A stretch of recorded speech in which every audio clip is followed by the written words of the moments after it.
There is an absolutely fascinating video that I caught this morning from Ann Barnhart. It is from a YouTuber called Milas1212. It's part of a conference. In fact, it's the Q&A section of a conference from the Fatima Center involving Nicholas Gruner, the great Fatima priest, and Father Kramer, also very well known as a Fatima priest.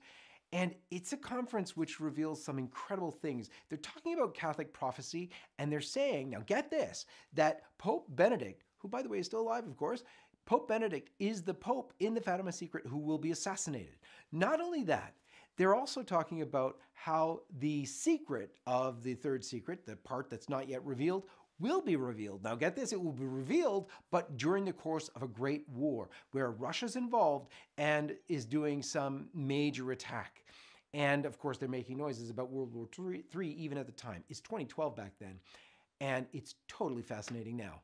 This is the John Henry Weston Show. You're going to want to stay tuned for this one.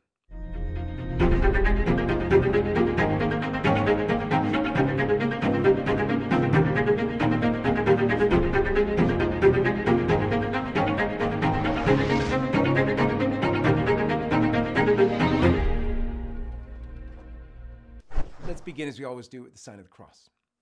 In the name of the Father, and of the Son, and of the Holy Ghost. Amen. Well, let's get right into it. Let's watch this clip, or the beginning of this clip, from the Q&A period of a conference in 2012 by the Fatima Center with Father Nicholas Gruner. Take a look. Recall there was it appears that Pope Benedict is not disposed to perform the consecration to Russia. Yes, he appointed a commission to study the question, but studying the question is not acting on it.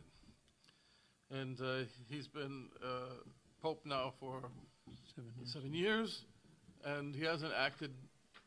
He appointed a commission to study, and I suppose the commission is still studying.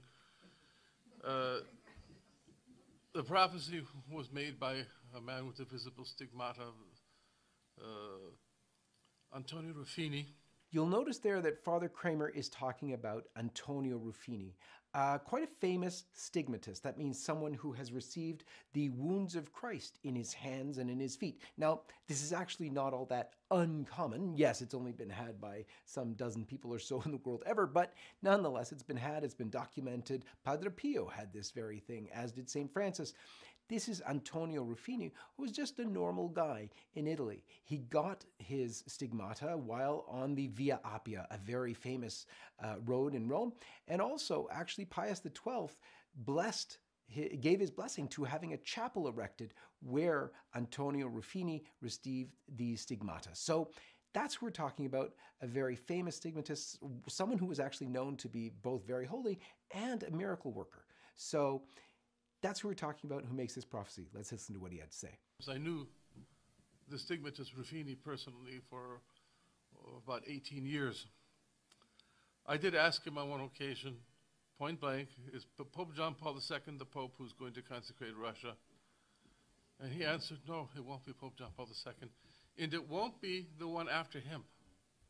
But the Pope after that will be the one to consecrate Russia.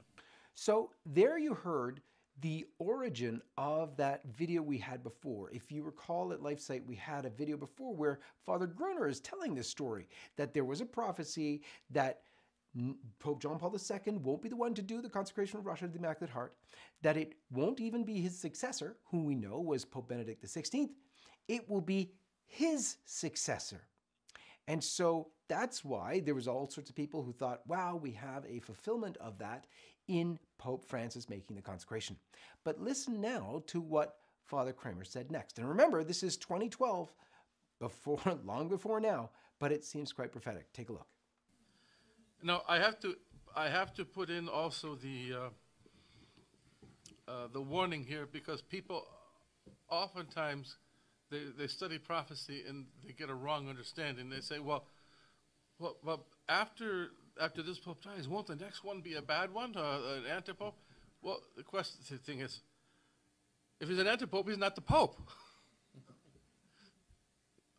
Our Lady said the Pope has to consecrate Russia. The true Pope, there's going to be a true Pope, there's going to be a false Pope. Obviously, we're not talking about the false Pope, the bad one. We're talking about the legitimate successor. So it will not be Pope John Paul II. It will not be Pope Benedict XVI, according to the prophecy of this man whose prophecies are worthy of belief. Pope Pius XII authorized the construction of a chapel on the spot where he received the stigmata. I think that that very fact confers a certain degree of credibility in the prophecies of this man who was quite a miracle worker and known for his prophecies and revealed the most hidden things to people that helped them to save their souls. So it will be, according to that prophecy, the legitimate successor of Pope Benedict will be the Pope who will consecrate Russia. Okay, so this is very controversial, but inside Catholic prophecy, much of which is around, you can find it for yourself on the internet, there is an interesting thing, because after Pope John Paul II and after his successor, there is popularly believed to have been an anti-pope or a false pope or whatever. Now, we know that's a hugely controversial suggestion. We know that there are all sorts of people, particularly given the strange renunciation of Pope Benedict, the strangeness of Pope Francis in his teaching that goes so often against the Church's own teaching, that there's a question about this. People are wondering, is Benedict's resignation valid? Is Pope Francis valid because of what he's done? And there have been people who've said that now publicly. Patrick Coffin is one who recently gave that.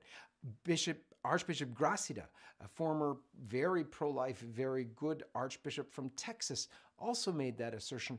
And so we have this going around. But what does it mean?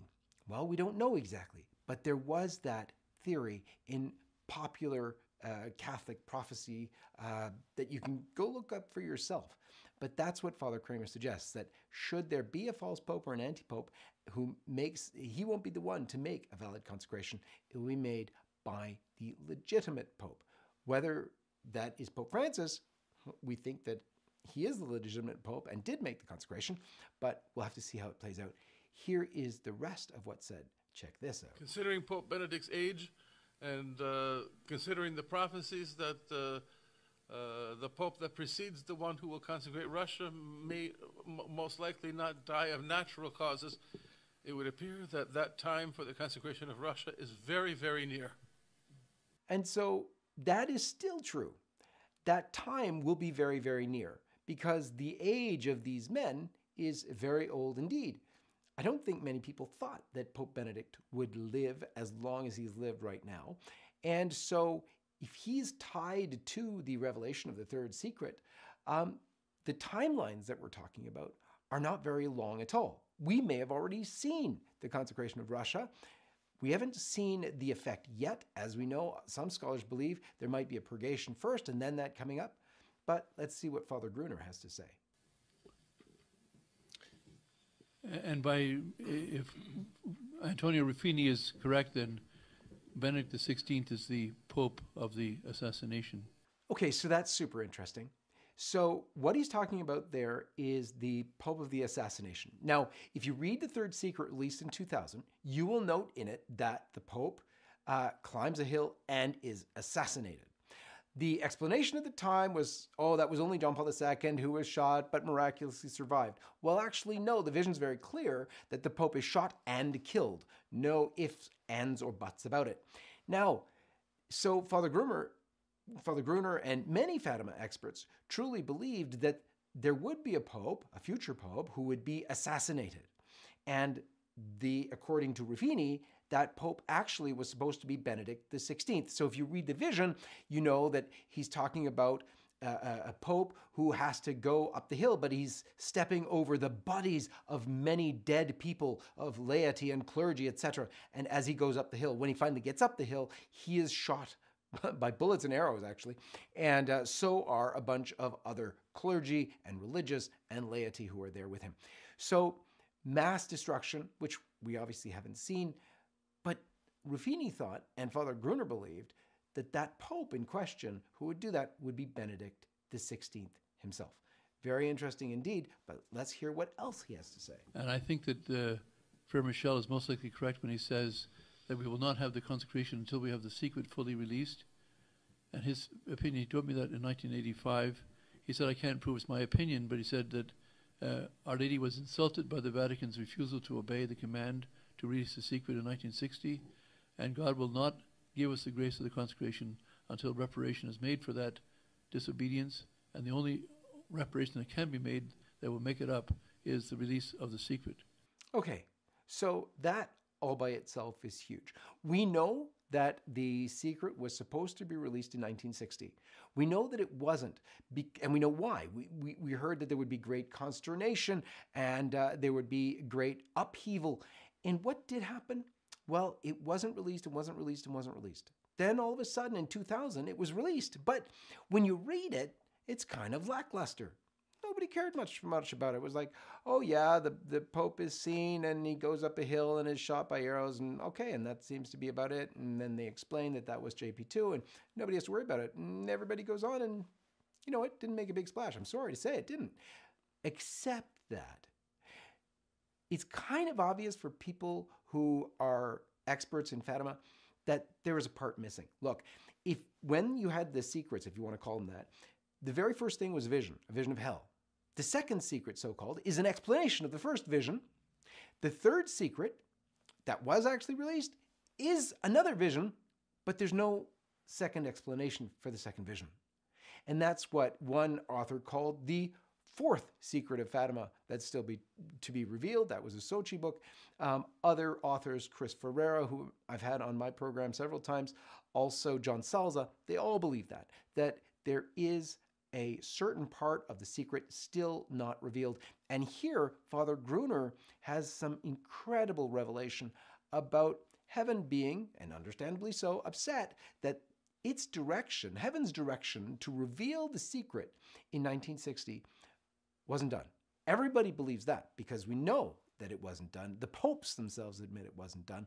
But in 2000, they reveal a part, which of course was claimed to be the whole. Nonetheless, most Fatima scholars who are of a serious sort believe surely that there is a part missing. And that's exactly why.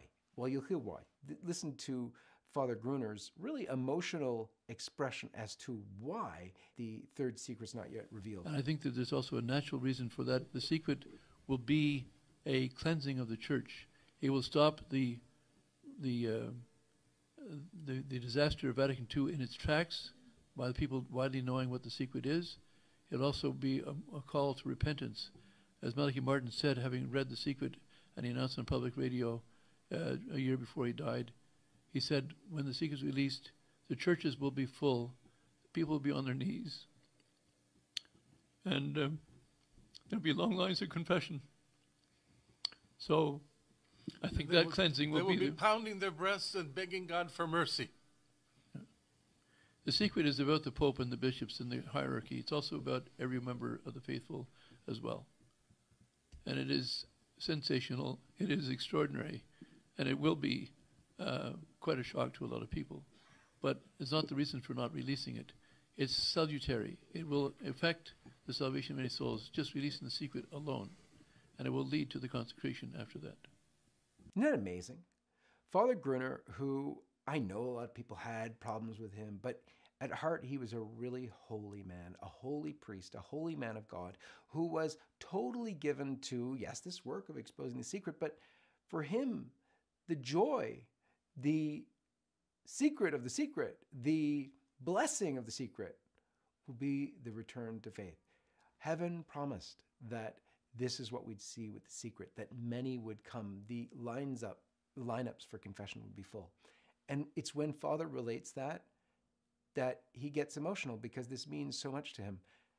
People coming back to the faith, people returning, the lost sheep, if you will, coming back into the fold. This is what he's looking forward to, and you can see his own sanctity as he gets emotional at that very part. I think Benedict might end up giving us the secret before he goes into hiding, before he's killed. Okay, whoa. That's just a tiny word, but there is so much in there. I think Benedict will end up giving the secret before he goes into hiding, before he's killed. So again, he believes that Benedict is the one who will be the martyred pope, but he also believes that he will go into hiding before that, but then also that Benedict might reveal the missing part of the third secret. You have to remember, this is taped in 2012, so they already know that in 2000 the secret was released, but the full secret, the hidden part, is still hidden. So, Father Gruner passed away in 2015. So we're dealing with, not too long ago right now, but we're dealing with something that we can see was so powerful for him, and interesting that Pope Benedict is still alive and may still be the one who both has to go into hiding and be martyred. But here's what else is in this most interesting video.